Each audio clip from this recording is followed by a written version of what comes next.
বেশ কিছু মাস আগে আমি একবার পায়ে মেহেদি পড়ছিলাম। পড়ার পরে আমি একটা ট্রেনিংয়ে গেছিলাম। তো ট্রেনিংয়ে যাওয়ার পরে একটা আপু আমাকে দেখার পরে হঠাৎ করে পায়ের দিকে তাকায় বলতেছে, তুমি পায়ে মেহেদি পড়ছো? কে পড়ায় দিছে? তো আমি বললাম যে আমি নিজে মেহেদি পড়ছি। তো উনি খুবই অবাক যে তুমি নিজে পায়ে নিজে মেহেদি পড়ছো? বললাম যে হ্যাঁ।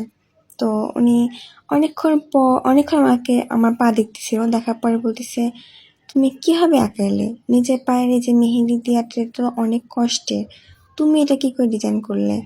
মানে ঘাড় দাবায় কাজ করা, এটা তো অনেক কষ্টের, তুমি কাউকে দিয়ে নিবে?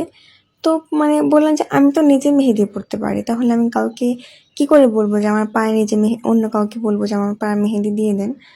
তো উনি মানে সেদিন খুবই অবাক যে তুমি নিজে পায়ে নিজে মেহেদি দিছো, কি করে আঁকাছো? আমি তো পারবোই না, আমার পক্ষে সম্ভবই না। তো বললাম যে আপু আমি নিজে মেহেদি পড়তে ভালোবাসি, যেহেতু আমি নিজে মেহেদি পড়ি, তো এই জন্য আমি নিজে পায়ে নিজেই মেহেদি পড়ছি। উনি আমার কথা শুনে ভীষণ অবাক।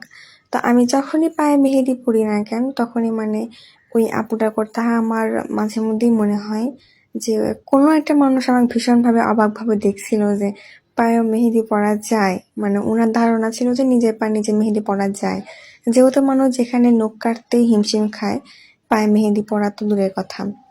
এটা ভীষণই কষ্টের একটা কাজ, যার কারণে যেই দেখে না কেন, যেই শুনুক, তাই খুবই অবাক হয় যে এটা ভীষণ কষ্টের কাজ, যেটা আমরা করি বা আমরা মেহেদি পড়ি।